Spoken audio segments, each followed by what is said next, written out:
이 완성된 교회를 통해서 하나님이 이 자신의 전부를 가지고 이 교회 속에 들어와서 만물을 통치하게 됩니다.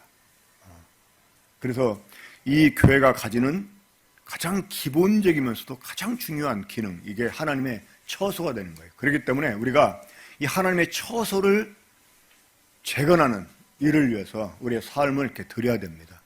비록 여전히 우리들에게 그럴 만한 힘이 없고 그럴 만한 능이 없지만 우리가 함께 하시는 하나님의 영으로 말미암아 우리가 이것을 이룰 수 있다고 하는 것입니다.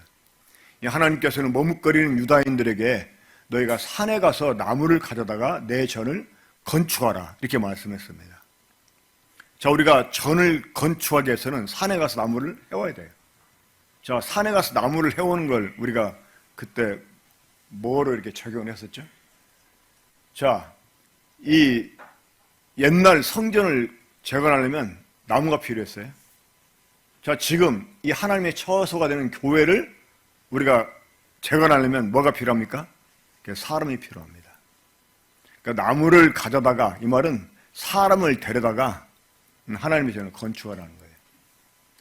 이 로마서 11장에 보면 이 하나님의 경륜의 비밀 하나가 나타나는 것을 보게 됩니다. 지금 이스라엘 백성들이 버림을 받았잖아요. 그렇죠? 그러니까 그 옛날 2000년 전에 나사렛에 오신 그 예수 그리스도, 그분이 하나님의 아들이다라고 하는 것을 역사적으로 결정적으로 보여주는 일 하나가 하나님이 이스라엘을 버린 것입니다. 그러니까 하나님이 이스라엘을 버리고 이방인인 우리를 불러서 그리스도 몸에 이렇게 두르게 했습니다. 그러니까 이게 이제 구약에 예언된 일들이었죠. 하나님이 이스라엘을 이제 다 쫓아내고, 그러니까 아직까지도 이제 그 유대인들이 마음을 완악하게 해서 그 예수 그리스도를 믿지 않고 있는데, 하나님이 역사적으로 이 이스라엘을 버리심으로 그 옛날 나사렛에서 자라나셨고 활동하셨던 이 예수가 바로 하나님의 아들 그리스도였다라는 것을 우리들에게 역사적으로 확실하게 보여주십니다. 자, 예수 그리스도, 그분의 몸인 교회, 이 교회를 세워가는 일을 위해서 하나님께서 이스라엘을 지금 버려두고 계시는데, 언제까지 하나님이 이스라엘을 버려두실까요? 이방인의 충만한 수가 찰 때까지입니다. 그러니까 하나님께서 이방인들 가운데, 원래 이 교회라고 하는 것은 그리스도 안에서 유대인이나 이방인의 그 구분이 없이 새롭게 지어진 한 세 사람만 존재하게 하셨어요. 그러니까 교회는 유대인과 이방인의 사실은 조합입니다. 그런데 먼저 하나님이 이방인에게 이 기회를 주셨어요. 그러니까 유대인들의 완악함 때문에 그들을 버리시고 하나님이 이방인들을 먼저 이 교회 가운데 두르게 하셨습니다. 그때까지 이 이방인의 수가 찰 때까지 이스라엘이 버림을 당하고 있어요. 지금 이 이방인의 충만한 수가 얼마인지는 모르겠습니다. 우리가 건물을 지을 때 필요한 재료들이 있지 않습니까? 일정한 재료가 있어요. 양이. 그 양이 이제 차면 건물이 완성이 되는 거죠. 하나님이 얼마 많은 사람들을 구원해서 이 그리스도의 몸에 가입되게 할지는 우리 정확히 모릅니다. 하지만 우리가 지금 아는 것은 거의 그 수가 이제 가까이 다 차오고 있다고 하는 것이겠죠. 그렇죠? 지금 이 세계에 돌아가는 이 하나님의 그 종말 그 시계를 보면 이제 이방인의 수가 점점 다 차간다는 것을 알 수 있습니다. 그러니까 일정량의 재료를 가져다가 우리가 건물을 짓는 것처럼 우리들이 일정량의 사람들을 데려다가 이 교회를 계속 세워가야 됩니다. 그래서 산에 가서 나무를 가져다가 내 전을 건축하라 라고 말씀하셨는데, 우리 역시 사람들을 데려다가 이 하나님의 교회를 완성해 가야 됩니다. 많은 사람들이 전도하면 지옥에 갈 사람들 구원받기 위해서 천국 가게 하는 거, 이렇게 생각을 합니다. 뭐 이게 틀린 말은 아니죠. 하지만 성경적으로 좀 더 정확하게 말하면 우리가 전도하는 이유는요, 이 교회를 완성하기 위해서 그런 거예요. 자, 지금 우리 주님이 하늘에 올라가셔서 하나님 우편에 앉아 계십니다. 우리 주님이 하나님 우편에 앉아 계시면서 하시는 일이 어떤 일일까요? 많은 분들이 물어보면 우리를 위해서 간구하고 계신다라고 대답을 합니다. 그 일을 하고 계시긴 하죠. 하지만 보다 더 중요한 일을 하고 계세요. 불갑을 왕노릇 하신다고 말씀하고 있어요. 그러니까 아직도 하나님이 아들에게 왕권을 맡기시고 이 아들로 하여금 왕노릇하게 한다는 거예요. 왜? 그분의 몸인 교회가 완성되게 해야 되니까. 그러니까 그리스도의 몸인 교회가 완성될 때까지는 그리스도께서 왕노릇을 하셔야 돼요. 이게 완성이 되면 아들이 이 왕국을, 나라의 권세를 아버지께 바치십니다. 그때 아버지가 이제 실제적인 왕으로 모든 만물을 통치하게 됩니다. 그게 하나님의 나라예요. 그러니까 그때까지는 그리스도께서 왕노릇 하시면서 계속 하늘 편에서 간구하고 계시면서 일을 하세요. 어떤 일을? 자신의 몸인 교회를 완성해가는 일을. 그러니까 우리가 이와 같은 그리스도의 동역자로서 우리 역시 이 교회를 완성하는 일을 해야 됩니다. 그 일을 위해서 우리가 뭘 해야 됩니까? 전도해야 되는 것입니다. 자, 그러면 산에 가서 나무를 하려면 어떤 작업이 필요해요? 나무를 찍고 베고 다듬고 하는 일이 필요하잖아요. 그래서 이제 10번 찍어 넘어가지 않을 나무가 없다라고 이제 말씀을 드리면서 이제 우리가 전도도 그런 식으로 해야 된다고 제가 그때 이제 말씀을 하고 끝맺었었는데, 그 말씀을 듣고 우리 한 모임의 자매님이 자기 이제 그 오빠 다시 이제 교회로 오게 하려고 10번 찍는 작업을 시작했다고 하면서 깍두기도 담아도 주고 이제 접촉을 시작을 한 그런 말씀을 하시더라고요. 제가 그래서 오늘 말씀의 제목을 10번 찍기 해가지고 좀 이제 전도관에서 말씀 나누려고 합니다. 자, 제가 여러분들에게 오늘 말씀 요약한 거 카톡으로도 보내드렸고 우리 밴드에 올려놨는데, 카톡에 올린 것은 이렇게 수정이 잘 안 되더라고요. 그래서 좀 그 밴드에 올린 걸 약간 수정을 해서 다시 이제 조정을 했는데, 이 밴드에 있는 걸 여러분 찾아 열어주시면 좋겠습니다. 우리 교회 밴드에 올린 이 말씀 요약. 자, 먼저 마태복음 12장 28절부터 29절 말씀 보겠습니다. 그러나 내가 하나님의 성령을 힘입어 귀신을 쫓아내는 것이면 하나님의 나라가 이미 너에게 임하였느니라. 사람이 먼저 강한 자를 결박하지 않고서야 어떻게 그 강한 자의 집에 들어가 세간을 강탈하겠느냐. 결박한 후에야 그 집을 강탈하리라. 계속해서 에베소 6장 12절 읽습니다. 우리의 씨름은 혈과 육을 상대하는 것이 아니요 통치자들과 권세들과 이 어둠의 수상 주관자들과 하늘에 있는 악의 영을 상대함이라.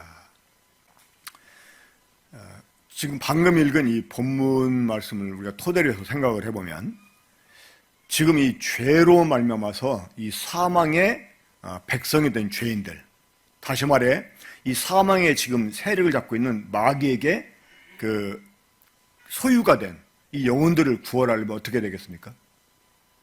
그 마태복음 12장 29절 보면 사람이 먼저 강한 자를 결박하지 않고서야 어떻게 그 강한 자의 집에 들어가 그 세간을 강탈하겠느냐 이렇게 말씀했습니다. 그러니까 먼저 강한 자를 결박을 시켜야 돼요. 그러니까 마귀에게 소유가 된 영혼들을 구원하려면 이 마귀를 먼저 결박하는 일을 해야 됩니다. 그러니까 우리 주님이 이 땅에 오셔서 이 마귀를 결박하는 일을 먼저 하셨죠. 어떻게? 이 죄를 없애심으로써 이 사망을 무장해제시키시고, 그로 인해서 마귀로 하여금 그 권세를 잃어버리게 만듭니다. 그런 다음에 이 마귀의 소유였던 우리를 구원해 주셨습니다. 이것이 하나님 나라가 이 세상에 오신 이유이죠. 그러니까 하나님 나라의 권세를 갖고 이 땅에 오셔서 죄를 없애시고 사망을 무장 해제시키시고 이 마귀의 소유가 됐던 이 사람들을 주님이 구원해 주신 거예요. 이것처럼 우리가 영혼들을 구원하기 위해서 이 마귀와 싸워야 된다고 하는 것입니다. 그러니까 이 전도하는 것은요, 마귀와의 싸움이에요. 그러니까 우리의 싸움은 하늘에 있는 악의 영들과의 싸움이다 라고 말씀드렸습니다. 그래서 저는 오늘 시간 그 출애굽 과정에서 나타난 그 마귀의 전략을 살펴보고, 우리가 이 마귀의 괴계를 파하고 그 사로잡혀 있는 사람들을 구원하기 위해서 어떻게 해야 되는지 좀 말씀드리겠습니다. 자, 먼저 이 마귀는 사람들로 하여금 하나님을 전면적으로 부정하게 합니다. 일단 무조건 하나님을 부정하게 해요. 어리석은 자는 그 마음에 이르기를 하나님이 없다도다 그랬습니다. 이 어리석은 자가 다른 말로 하면 바보입니다. 바보. 그러니까 바보들은 하나님이 없다고 한다는 거예요. 그러니까 하나님이 없다 하는 사람은 바보라는 뜻입니다. 여러분, 이 세상에 진정한 무신론자가 있을까요? 이 무신론자라고 하는 것은 어떤 사람이냐면요, 하나님이 없다는 것을 증명해야 돼요. 그래야 무신론자인 거예요. 세상에 하나님이 없다고 증명할 사람 있습니까? 얼마 전에 미국에서 이 무신론에 관한 책을 썼다고 그게 소개가 된 걸 제가 보았습니다. 근데 하나님이 없는 증거를 그 사람이 많이 나열해놨더라고요. 근데 제가 딱 봤을 때 저 정도 사람만 돼도 간단하게 대답해 줄 수 있는 그런 것들이었어요. 요즘 제가 뭐 SQ라는 거 공부하면서 거기 이제 뭐 실존에 관해서 나오면 초월에 관해서 이렇게 공부할 때 접하게 되는 게 있어요. 양자 역학이라고 하는 양자 물리학에 관한 건데, 근데 그걸 보면 요즘 이제 그걸 가지고도 뭐 불교계에서나 아니면 무슨 이런 역학하는 이런 도사를 자처하는 사람들, 이런 사람도 그걸 이제 자기들 유리하게 활용을 하더라고요. 활용하는데 그 양자 뭐 역학이니 양자 물리학이니 이런 거 쭉 해 가다 보면 이 보이지 않는 세계에 대해서 과학적으로 증명을 합니다. 근데 거기에서 계속 사람들이 막 지금도 파헤치고 있는데 그들이 결론을 말하지 못해요. 근데 그것은 오직 하나, 영으로만 해결할 수 있어요. 영. 그러니까 제가 과학을 전공한 사람 아닌데도 그런 그 이야기를 이렇게 접하게 되면 이해가 되더라고요. 왜? 이미 영적으로 그런 부분을 늘 제가 다루고 있던 사람이니까 이게 영적인 접목시키면 그 이해가 되고 또 그들이 말하지 못한 것까지도 이렇게 말할 수가 있는 거예요. 제가 그래서 요즘 제 마음에 막 충만하게 차 있는 확신하게 했습니다. 뭐냐면 우리 하나님이 정말 위대하시다는 거예요. 우리 하나님이 얼마나 위대한지. 그런데 이 과학을 정말 이 과학자들의 참 그들의 이 수고, 또 그들의 수고 때문에 수수께 같은 일들이 밝혀지는 거 참 고마운 일이죠. 감사할 일인데, 그런데 일부 그 과학자들은 그걸 연구하면서 자기들이 연구가 다고 그러면서 하나님의 존재를 부정하려 하거든요. 근데 하나님의 존재를 부정하는 거, 이건 사실 어리석은 자들, 이 바보들이 하는 일이에요, 사실은요. 적어도 이 하나님을 믿는 우리들은 우리가 얼마나 스마트한 사람들인지 알아야 됩니다. 그렇죠, 여러분? 우리는 스마트한 사람들입니다. 자, 근데 마귀는요, 일단 사람들로 하여금 무조건 하나님을 부정해 만들어요. 자, 보면 출애굽기 5장 2절인데 이제 하나님이 모세를 이 바로에게 보내가지고 이스라엘 백성을 그 광야로 내보내서 하나님께 이제 제사를 드리라고 이렇게 말하게 합니다. 자, 그 말을 들었던 바로가 이런 반응 보입니다. 자, 출애굽기 5장 2절 한번 함께 읽어볼까요? 자, 시작. 바로가 이르되 여호와가 누구기에 내가 그의 목소리를 듣고 이스라엘을 보내겠느냐? 나는 여호와를 알지 못하니 이스라엘을 보내지 아니하리라. 자, 바로가 뭐라고 말했어요? 여호와가 누구이기에? 야, 여호와가 누구야? 하나님이 누구야? 하나님이 어디 있어? 이런 식으로 이제 반응을 보인 것입니다. 그러면서 이제 제가 이 본문은 싫지 않았지만 6절부터 21절 그 내용을 보면 바로가 이렇게 이제 생각을 하면서 조치를 취합니다. 얘네들이 한가하니까 이따위 있지도 않은 하나님 생각하는구나 해가지고 이 이스라엘 백성들에게 더 심한 노역을 시킵니다. 그러니까 이 마귀가요, 사람들로 하여금 하나님을 부정하게 하면서요, 사람들로 하여금 하나님을 생각할 겨를이 없도록 삶을 고달프게 만들어요. 자꾸 막 어려운 일 생기게 하고. 그래서 마치 그 교회 다니고 하나님 믿고 이런 사람들은 뭐 팔자 좋아가지고 뭐 한가하니까 다니는 사람인 것처럼.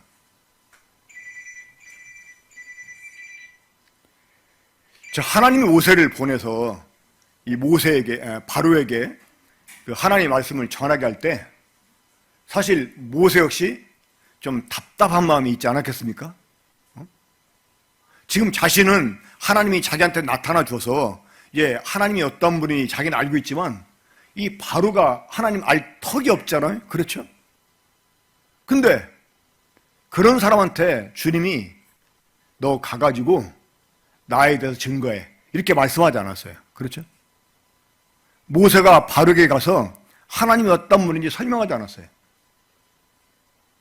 그냥 하나님 말씀을 그냥 전달만 했어요. 하나님 나를 보내서 당신의 이렇게 말을 전하겠다. 내 백성 이스라엘을 광야로 보내서 나를 제사하게 해라.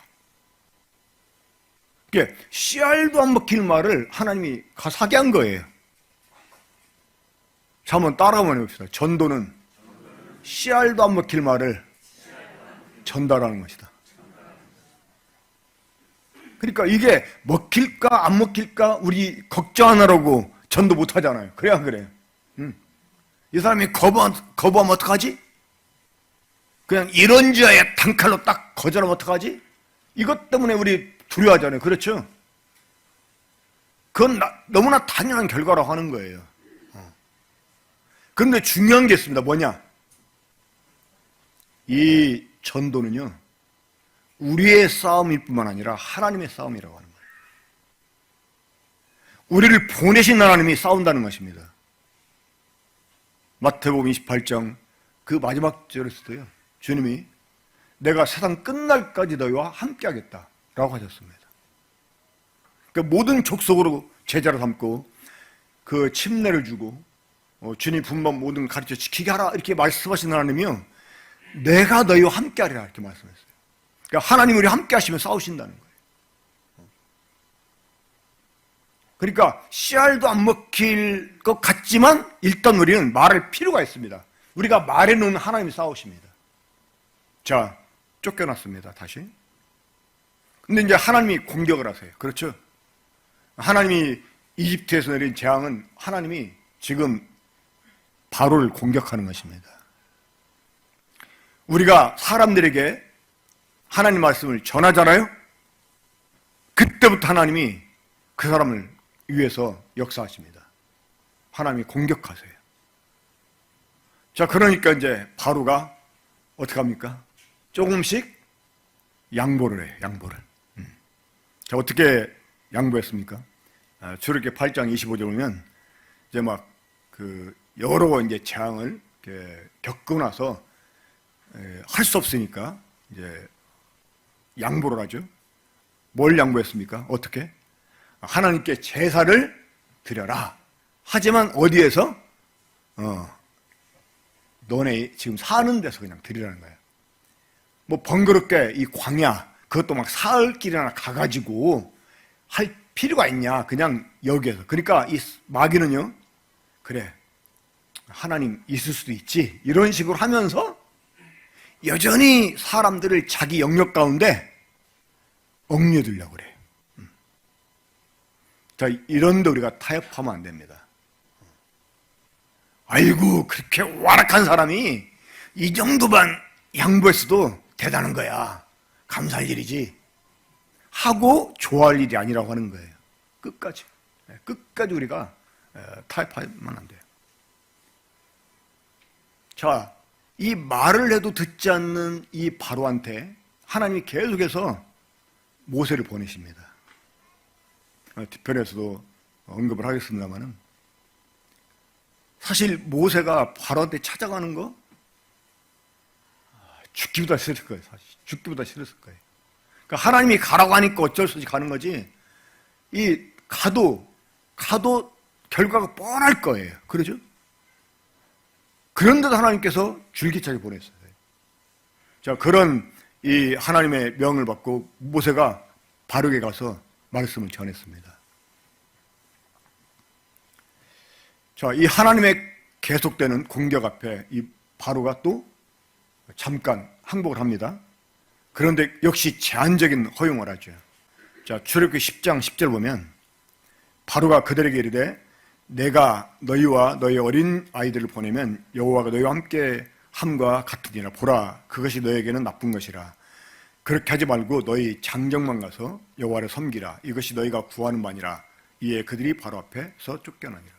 그러니까 이제 이 땅에서는 안 된다. 그러니까 그래, 그러면 가는데 누구만?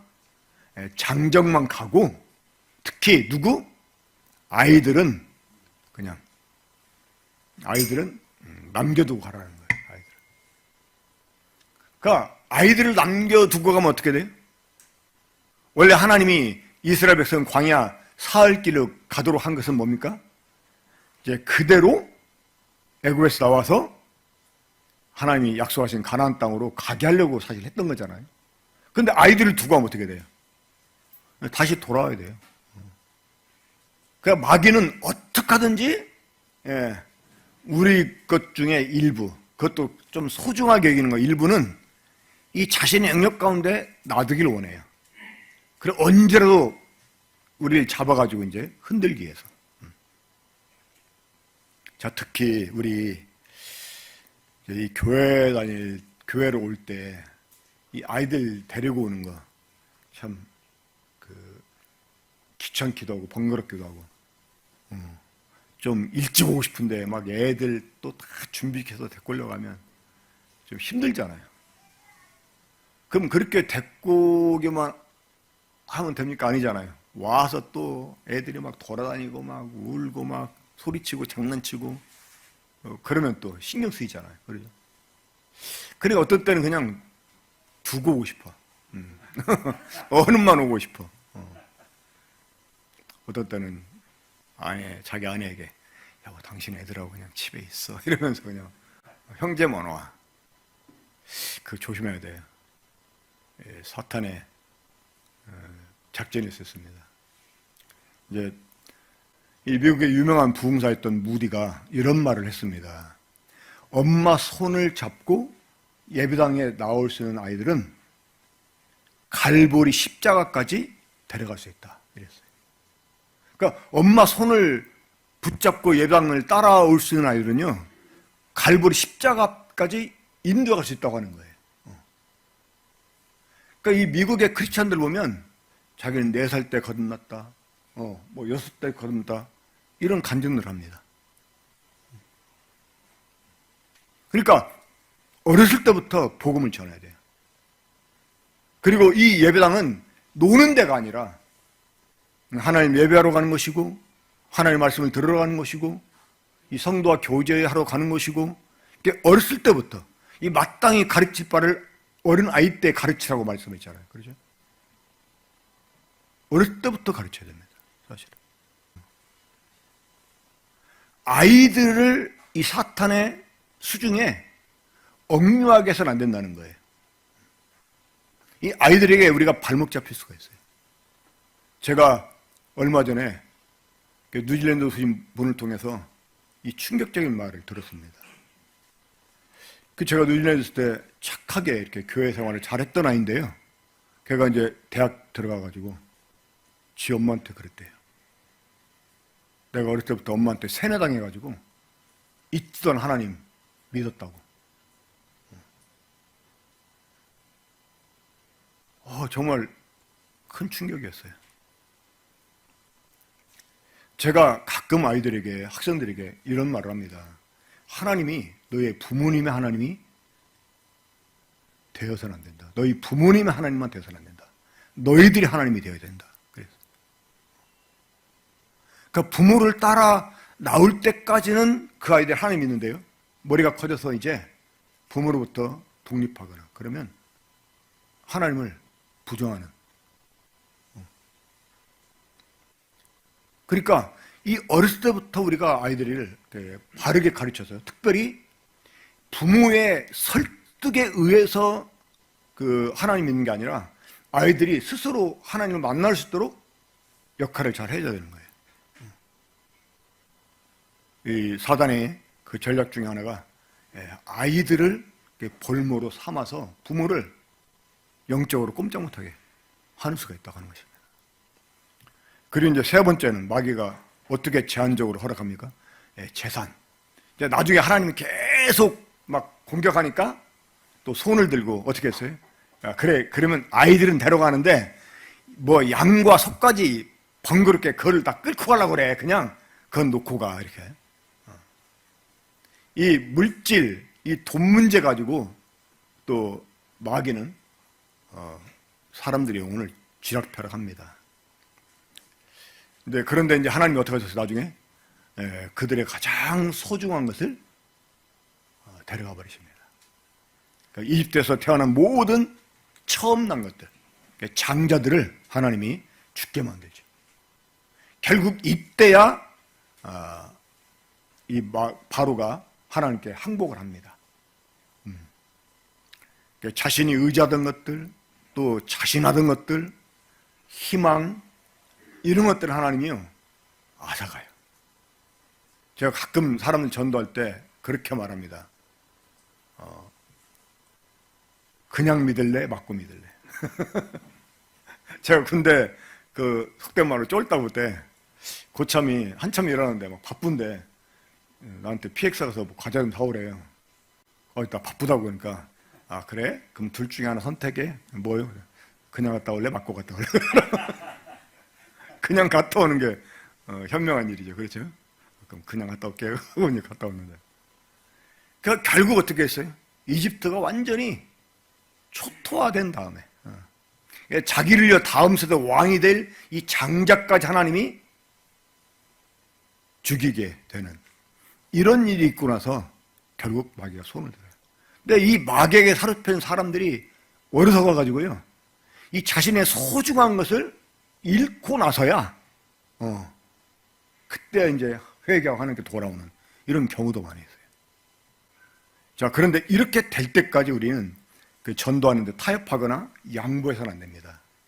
좀 우리들에게 힘든 상황이 주어질 수 있어요. 그래도 인내하고 담대하고 특별히 하나님이 하신다 이런 확신을 가지고 우리가 전도를 해야 됩니다.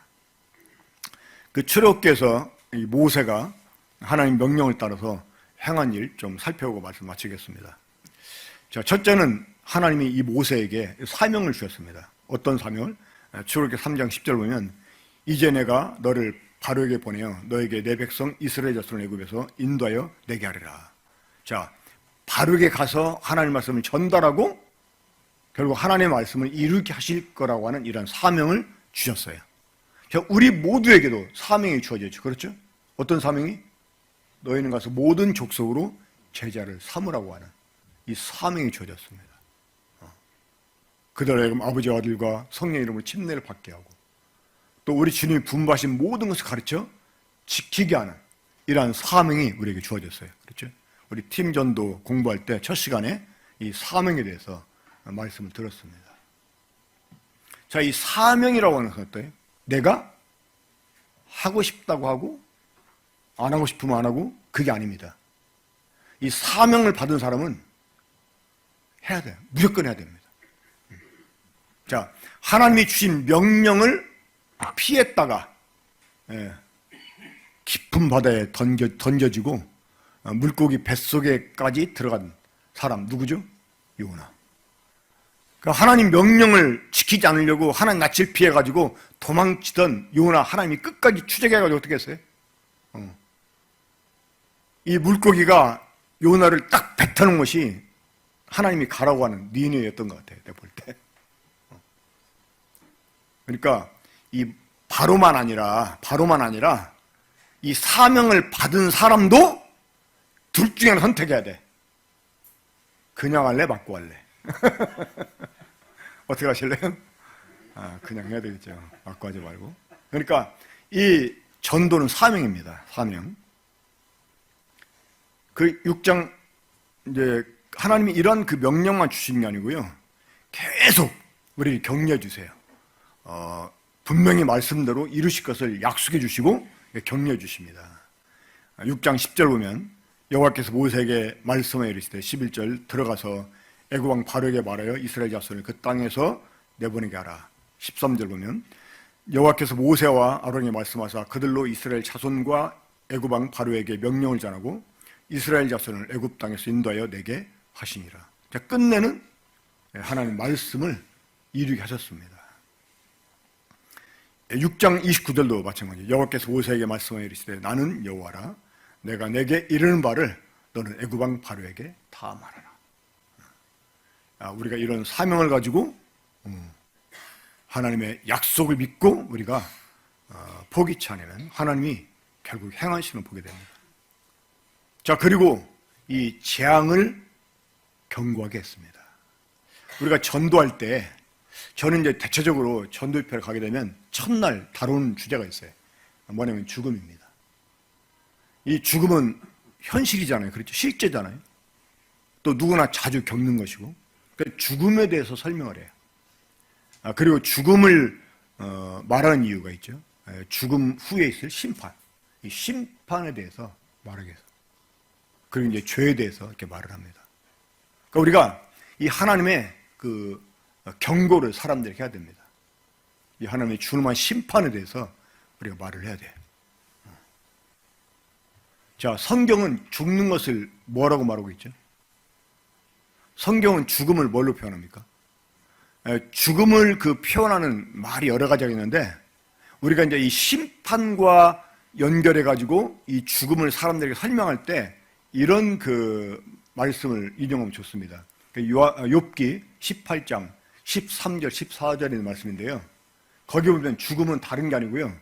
잡혀가는 거예요. 죽음이 뭐 하는 거라고요? 잡혀가는 거예요. 자, 흔히 어떤 사람 잡아갑니까? 죄를 지은 사람, 범죄자를 잡아가잖아요. 그렇죠? 그럼 범죄자 잡아가면 끝납니까? 잡히는 거로 끝나는 거예요? 아니죠. 자, 잡은 다음에 뭘 어떻게 합니까? 재판을 받게 하는 거예요. 재판은 죄를 지은 사람에게서 강제로 죄값 받아내는 것입니다. 그러니까 사람이 죽음으로 끝나는 게 아니라 죽음의 심판이 있다는 거예요. 그러니까 심판은 하나님이 죄인에게서 죄값 강제로 받아내는 거예요. 그러니까 이제 농담으로도 사람들이 하는 말이 있죠. 어떤 말? 이 잡혀가는 게 죽음이다 하는 그런 이제 유의 말을 하잖아요. 어떤 말 합니까? 귀신들은 뭐여? 저거 안 잡아가고. 그런 말 하잖아요. 그러니까 귀신들이 잡아간다는 게 뭐 하는 겁니까? 죽는다는 거예요. 그러니까 죽음을 얘기하는 거예요. 근데 죽음 얘기할 때 이 죽음을 좀 긴박하게 말할 필요가 있어요. 자, 죽음은 현실이면서요, 또 이게 언제 일어날지 알지 못해요. 그 삼풍백화점 무너질 때, 그 현장에 우리 강은보 자매가 있었다고 하더라고요, 처녀 때. 그때 갔으면 우리 재호형제한테 나올 텐데. 근데 그때 어떤 일이 있었냐면, 결혼을 하루 앞둔 아가씨가, 이제 내일이면 결혼해요. 근데 친정엄마랑 마지막 살림에 필요한 좀 부수적인 걸 사러 갔다가 죽었어요. 누가 그 일을 예측할 수 있었겠습니까? 예? 아침에 학교 다녀오겠다고 인사하고 간 학생이에요. 성수대가 무너지면서 다녀오지 못했어요. 이런 일을 누가 예측할 수 있냐는 거예요. 또 이런 일이 어떤 특정한 사람한테 일어나는 법이 있습니까? 없잖아요. 그렇죠? 우리가 죽음에 대한 경고를 해줘야 돼요. 그리고 분명하게 이 죽음 뒤에 심판이 있다는 거 경고를 해야 됩니다. 그리고 병이라고 하는 것은 죽음의 그림자입니다. 그 욥기 18장 13절 보면 이 죽음이 우리 피부를 삼킨다고. 그러니까 이 노화가 나이 먹어서 그냥 생기는 게 아니고 병입니다. 노화도 병입니다. 이 사망의 장자가 지금 우리 지체를 먹고 있어요. 그러니까 사람은 지금 살아가는 게 아니고 죽어가는 거다. 그리고 이 질병은 죽음의 그림자이다. 우리가 죽어가고 있다는 걸 보여주는 하나의 그 표가 되는 거예요. 그리고 이런 경고들을 하면서 이제 우리가 사람들에게 계속 끈질기게 포기치 않고 타협하지 않고 전하게 되면 나중에는 스스로가 믿으려고 하는 이런 역사가 나타나게 됩니다. 이 바로가 나중에 어떻게 했어요? 그냥 모세를 불러가지고 막 제발 그냥 나가달라고. 이집트 사람들 어떻게 했어요? 막 은금 태물까지 줘가면서 제발 나가달라고. 이제 어찌할꼬 하는 이런 마음을 가지고 오히려 이제 자기가 스스로 정말 구원을 받아야 겠다 이런 마음을 갖는 이런 그 결론에 이르게 하나님이 하십니다. 그래서 우리 전도 10번 찍어 넘어가지 않는 나무가 없다고 그랬는데 정말 그 하나님이 우리 함께 하시는 것을 우리 믿고 의지해서 계속 시도했으면 좋겠습니다. 어떤 나무는 10번 막 100번 찍어도 안 넘어가는 나무도 있긴 하더라고. 그럼 넘어갈 때까지 계속 찍어야죠. 그렇죠? 일단 결과는 하나님께 맡기고 우리에게 주어진 사명을 이렇게 다할 필요가 있다라고 생각이 듭니다. 하지만 분명한 것은 이 기도는 절대 망하지 않습니다. 우리가 우리 가족을 위해서 기도한 이 기도 하나님이 기억하시고요. 참 하나님이 응답하십니다. 그때까지 우리들에게 정말 고통의 그런 시간이 있을지라도 하나님이 정말 함께 하십니다. 우리가 끝까지 하나님을 의지하고 두려움 없이 우리가 타협하지 않으면 주님이 역사하시는 것을 볼 수 있습니다. 주님께서 정말 주신 말씀처럼 주 예수를 믿으라. 그러면 너와 내 집이 구원을 받으리라 한 말씀같이 주님이 우리 사랑하는 모든 성도들 가정에 이 말씀이 그대로 이루어지기를 바랍니다. 계속 우리 끝까지 하나님의 싸움을 이렇게 싸웁시다. 기도하고 마치겠습니다. 우리 사랑하시는 아버지 하나님, 우리가 주님의 복음을 듣고 구원을 받기까지의 그 과정을 잠깐 돌아보게 됩니다. 우리 역시 주님을 쉽게 믿지 못했고 또 우리가 쉽게 구원을 받지 않았던 이런 사람을 생각할 때 우리 주변에 있는 아직도 믿지 않는 가족들이나 또 친지들, 지인들 그런 사람을 생각할 때 그들이 쉽게 믿지 못하는 것이 너무나 당연한 것을 보게 됩니다. 특별히 사탄이 그들을 사로잡고 또 억류하고 계속 역사하고 있는데 아버지 하나님 이제 그런 마귀와 맞서 싸우는 이런 사람들로 저희를 불러주시고 또 이 전도에 대해서 오늘 격려해 주시니 감사를 드립니다. 우리 지식도 없고 말 주변도 없고 또 사람을 변화시킬 능력도 없지만 하라고 하시는 하나님이 우리 함께 하심으로 또 그 성령님 역사해 주심으로 이제 하나님의 일을 주님이 이루실 것을 믿고 우리가 전도에 힘을 쓰기 원합니다. 주님의 역사를 우리로 하여금 보게 해주시고 우리의 가족들이 또 우리의 그 지인들이 주님 앞에 돌아오는 역사를 나타내 보여주시옵소서. 주님이 우리에게 주신 이 말씀이 우리에게 그대로 이루어지게 되기를 바라오며 우리 구주 예수 그리스도 이름으로 기도합나이다. 아멘.